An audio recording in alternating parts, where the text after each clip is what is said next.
ओम नमः शिवाय। जय माता दी मित्रों। आज हम शिव पुराण के रुद्र संहिता द्वितीय खंड जो है उसका पाठ वन जो है उसका पाठ करने जा रहा हूँ।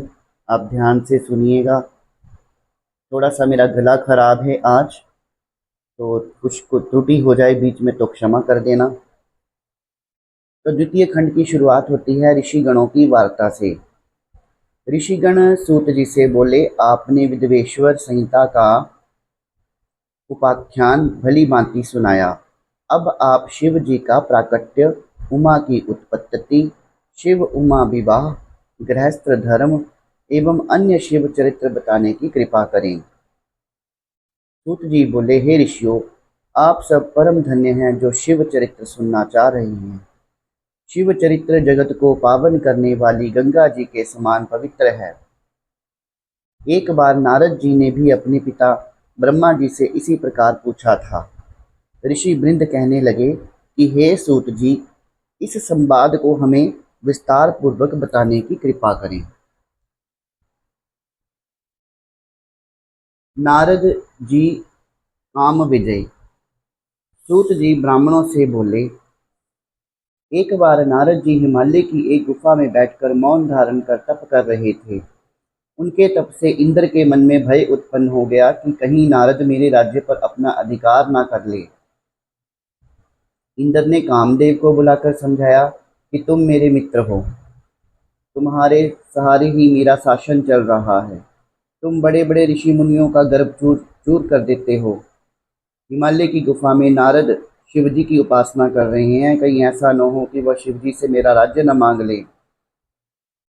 अतः तुम वहां जाकर सुंदर बाग निर्माण कर प्रवीण अप्सराओं के कामवर्धक नृत्य द्वारा उनकी तपस्या भंग करो। कामदेव ने हिमालय की घाटी में पहुंचकर अप्सराओं से कामवर्धक नृत्य कराया, परंतु वे नारद जी की तपस्या को भंग करने में असमर्थ रहीं, क्योंकि कामदेव को भस्म करने वाला शिवजी का यही स्थान था।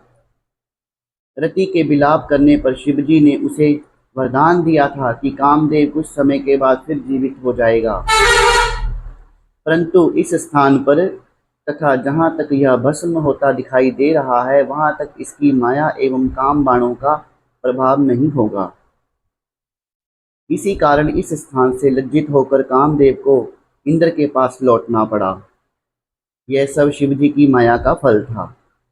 बहुत समय पश्चात नारद जी तपस्या से जागे। तब उन्हें अपने द्वारा कामदेव पर विजय का ध्यान आया। इससे उनके मन में अभिमान जागृत हो गया। नारद जी अपनी इस विजय को बताने भगवान शिव के पास कैलाश पर्वत पर गए। नारद जी ने शिव जी को प्रणाम किया और गर्व में भरकर कामदेव पर अपनी विजय का समाचार उन्हें सुनाया। शिवजी ने नारद की प्रशंसा की और बोले, हे नारद, तुम धन्य हो, परंतु इस प्रसंग को अन्य देवी देवताओं से मत कहना, विशेषकर विष्णु जी को मत बताना, परंतु शिव जी की माया को कौन टाल सकता है। नारद जी ने ब्रह्मलोक में जाकर ब्रह्मा जी से सब बात बता दी। ब्रह्मा जी ने शिव जी का ध्यान कर सब बात जान ली कि भगवान शिव ने नारद से यह प्रसंग किसी को न बताने को कहा था। नारद जी का अभिमान बढ़ने लगा। यह सब शिव जी की ही लीला का फल था। नारद जी यह कथा सुनाने विष्णु लोक में पहुंचे। विष्णु जी ने नारद को आते देखकर आसन से उठकर उन्हें प्रणाम किया और प्रेम से पूछने लगे, आपका आगमन कहाँ से हो रहा है। विष्णु जी की बात सुनकर नारद जी ने गर्व से अपनी कामदेव पर विजय की संपूर्ण कथा कह सुनाई। विष्णु जी ने नारद जी से कहा, हे मुनि, काम तो भक्तिहीन व्यक्तियों को सताता है। आप तो ब्रह्मचारी, तपस्वी और ज्ञानी एवं वैरागी हैं। आपको यह विकारी काम कैसे सता सकता है।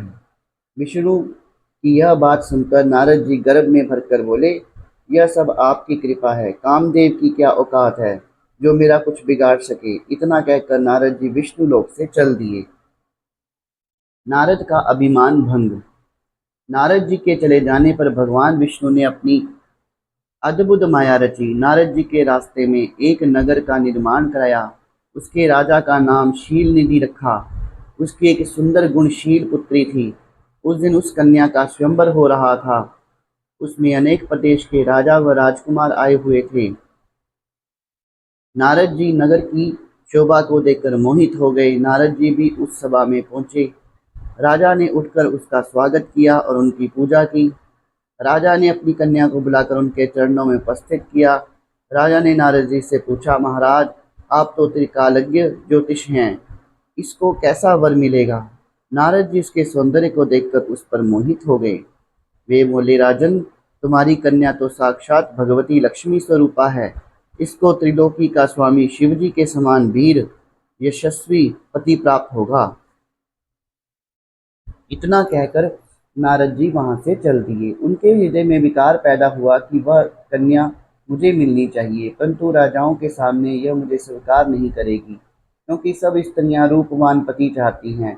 इस कारण मैं भगवान विष्णु का रूप धरकर सभा में जाऊं तो काम बन सकता है।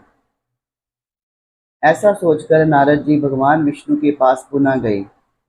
उन्होंने भगवान विष्णु को नमस्कार करके शील निधि की कन्या के बारे में बताया। मैं उसे पाने की इच्छा से आपके पास आया हूँ। आप मुझे अपना रूप प्रदान करने की कृपा करें। भगवान विष्णु ने कहा, हे नारद, आप वहां पहुंचे, मैं तुम्हारा हित करूंगा। वहां पहुंचने पर भगवान विष्णु ने नारद को अपना रूप न देकर उन्हें वानर का सा मुख प्रदान किया। हरि वानर के भी कहते हैं। इस तरह भगवान ने यहाँ भक्त का हित भी किया तथा झूठे भी नहीं बने। वहाँ नारद जी राजाओं की सभा में बैठकर प्रसन्न होने लगे। वे अपने को इंद्र के समान शोभा वाला समझकर ऐंठ कर बैठ गए। वहाँ पर दो रुद्रगण भी ब्राह्मण के वेश में उपस्थित थे। वे नारद जी की रक्षा करने के लिए उपस्थित थे। नारद जी के वानर रूप को केवल कन्या ने ही देखा था। इस वेश को रुद्रगण भी जान गए थे। वे उनकी हंसी उड़ाने लगे। जब कन्या स्वर्ण की जयमाला लेकर स्वयंवर में उपस्थित हुई तो नारद को देखकर क्रोधित हो गई। उसने नारद जी की तरफ मुंह उठाकर भी नहीं देखा। वहां राजा के वेश में विष्णु जी भी उपस्थित थे, जो कन्या को विवाह करके ले गए। रुद्रगणों ने नारद जी से कहा, आप दर्पण में जाकर अपना चेहरा देखो, जो बानर का सा बना हुआ है। जब नारद जी ने अपना मुख दर्पण में देखा तो क्रोध में भरकर उन्होंने रुद्रगणों को श्राप दे डाला कि तुमने मेरी हंसी उड़ाई है, अतः दोनों राक्षस बन जाओ। रुद्रगण चुपचाप श्राप को ग्रहण करके शिवलोक को चले गए। नारद जी शिवजी की माया को न समझकर क्रोध में भरकर जल में अपनी परछाई देखकर विष्णु जी के पास गए और क्रोध में भरकर बोले, तुम दुष्ट, कपटी और मलिन मन वाले हो। तुम दूसरों को सुखी होता नहीं देख सकते। तुम पूरे मायावी हो, तभी तो तुमने मोहिनी रूप रखकर दैत्यों को अमृत पिलाया और कलश छीन लिया था। तुमने मुझे स्त्री क्लेश से दुखित किया है और स्वयं कपटपूर्वक राजा का रूप धारण कर लिया, अतः तुम मनुष्य रूप में राजा बनकर स्त्री क्लेश से दुखी होंगे। तुमने मेरा वानर का मुख किया है, अतः वानर ही तुम्हारी सहायता करेंगे। विष्णु भगवान ने शिवजी की कृपा से यह श्राप स्वीकार कर लिया। जब शिवजी की माया का पर्दा हटा तो विष्णु जी के साथ जो कन्या थी वह अदृश्य हो गई। नारद एवं विष्णु जी अपने असली रूप में परिणत हो गए। अब नारद जी को ज्ञान हुआ तो वे पश्चाताप करने लगे और भगवान विष्णु के चरणों में गिरकर क्षमा मांगने लगे। भगवान विष्णु ने नारद जी को उठाकर प्रेम पूर्वक हृदय से लगा लिया और बोले, हे नारद, तुम चिंता न करो, तुम्हें अभिमान ने घेर लिया था। तुमने शिव जी की आज्ञा का पालन नहीं किया था, यह उसी का फल है। यह सब शिव जी की इच्छा का फल है। अब तुम शिव जी के 100 नामों का प्रेम सहित जाप करो, इससे तुम्हारे सभी पाप समाप्त हो जाएंगे। नारद के द्वारा ब्रह्मा जी से प्रश्न। नारद जी मृत्यु लोक में पहुंचकर शिवलिंग के दर्शन करने लगे। मृत्यु लोक में उन दो रुद्रगणों ने नारद जी को देखकर उनसे श्राप मुक्ति का उपाय पूछा। तब नारद जी ने बताया, हे रुद्रगणों, उस समय शिवजी की माया से मेरी मति मारी गई थी। इससे मोहवश मैंने तुम्हें श्राप दे दिया। इसलिए अब श्राप से मुक्ति का उपाय सुनो। तुम दोनों मुनि के वीर्य से राक्षसी कुल में जन्म लोगे। तुम प्रतापवान और वैभवशाली बनोगे। तुम सदा शिवजी के भक्त बने रहना। कई वर्षों के पश्चात भगवान श्री राम का अवतार होगा, तुम उनके हाथों मारे जाओगे, तब तुम्हारा उद्धार हो जाएगा। मृत्युलोक में नारद जी शिव तीर्थों का भ्रमण करने के पश्चात ब्रह्मलोक में गए। वहाँ पर ब्रह्मा जी को प्रणाम कर विष्णु स्वरूप को समझकर शिव जी की कृपा और प्रसन्नता के विषय में उनसे पूछा। ब्रह्मा जी बोले, हे पुत्र, तुमने यह बहुत ही लोक कल्याणकारी प्रश्न पूछा है। महाप्रलय के समय समस्त स्थावर जंगम नष्ट हो गए थे। सूर्य, चंद्रमा, ग्रह, तारे, वायु, पृथ्वी, जल सब नष्ट हो चुका था। केवल आकाश ही शेष बचा था। सत असत कुछ भी नहीं बचा था। उस समय केवल अनंत स्वरूप परमानंद सदाशिव ही व्याप्त थे। इसी को पंडित लोग अर्वाचीन तथा प्राचीन ईश्वर की मूर्ति कहते हैं। उसने अपने शरीर से कभी नष्ट न होने वाली शक्ति प्रकट की, वही शक्ति जननी कहलाई। शिव जी ने उस पराशक्ति के साथ शिवलोक क्षेत्र की रचना की, जो काशी के नाम से जाना जाता है। यह क्षेत्र सर्वोपरि और मोक्ष प्रदान करने वाला है। प्रलय काल में भी यह क्षेत्र शिव पार्वती से रहित नहीं रहा। इसी कारण इस क्षेत्र को अभिमुक्ति कहते हैं।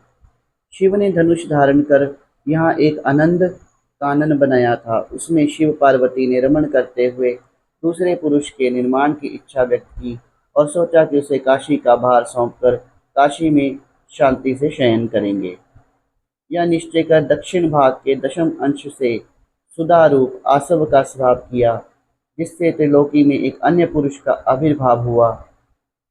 शिवजी ने उस पुरुष का नाम विष्णु रखा। शिवजी ने विष्णु को सर्व साधन प्रदान करने के लिए तप करने को कहा। तब तप करने से विष्णु के शरीर में अनेक जलधाराएं प्रकट हुईं। विष्णु ने थक कर शयन किया, फिर उनमें सभी तत्वों की उत्पत्ति हुई। इसके बाद संसार की पंचाभूत तथा पंच तन्मात्राएं आदि से सृष्टि हुई। ओम नमः शिवाय, ओम नमः शिवाय, ओम नमः शिवाय। जय माता दी। तो इसी के साथ मित्रों, शिव पुराण रुद्र संहिता द्वितीय खंड जो है उसका पार्ट 1 आज कंप्लीट हुआ है। तो वो सारे खंड को ध्यान से सुन लीजिएगा अगर आपके पास पाठ करने का टाइम नहीं है।